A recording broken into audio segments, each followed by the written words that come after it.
kebun kopi. Ya.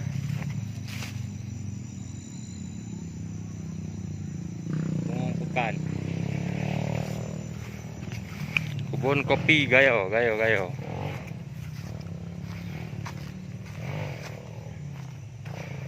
Di gayo ada kebun kopi. Ya. Kopi ya.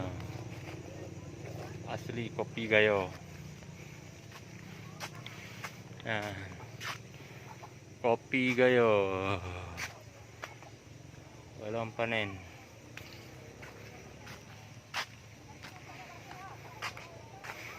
Ya, halo guys, ini kopi gayo guys. Ini guys, panen.